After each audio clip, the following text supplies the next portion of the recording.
नाशिकमध्ये अतिक्रमणाविरोधी मोहीम, मिरवणूक मार्ग मोकळा। उपायुक्त डॉक्टर मयूर पाटील यांच्या आदेशान्वये आणि विभागीय अधिकारी चंदन घुगे यांच्या मार्गदर्शनाखाली नाशिक शहरात मोठ्या प्रमाणावर अतिक्रमणाविरोधी मोहीम राबवण्यात आली। पश्चिम व पूर्व विभागाच्या संयुक्त पथकाने वाकडी पार ते मालेगाव स्टँड दरम्यान अतिक्रमण कारवाई करत मिरवणूक मार्ग मोकळा केला। यावेळी वाकडी पार, दूध बाजार, Bhadrakali, main road, MG road, Ashok स्तंभ, रविवार कारंजा आणि मालेगाव स्टँड परिसरातील अतिक्रमण हटवण्यात आले। या मोहिमेत 2 ट्रकवरून साहित्य जप्त करण्यात आले असून त्यात मोठे स्टील काउंटर, हातगाड्या, स्टील टेबल, स्टँड बोर्ड, लोखंडी जाळ्या, प्लास्टिक खुर्च्या, छत्र्या, जाहिराती बोर्ड आणि इतर साहित्यांचा समावेश आहे।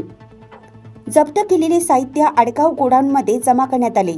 या कारवाईत मधुकर गायकवाड, पश्चिम विभाग प्रमुख प्रवीण बागुल, जीवन ठाकरे, नंदू खंदारे, निलेश काळे, बापू निखिल तेजाळे, अनिल रोकरे, जावेद शेख, सुनील कदम, बापू लांडगे, संतोष पवार, संजय सूर्यवंशी, मोहन भांगरे, जगन्नाथ हमारे यांच्यासह पोलीस उपायुक्त सुधाकर सुरवडकर आणि पोलीस अधिकारी कर्मचारी सहभागी झाले होते।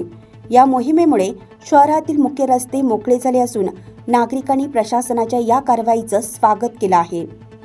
नाशिक लक्ष न्यूज ब्युरो रिपोर्ट, नाशिक।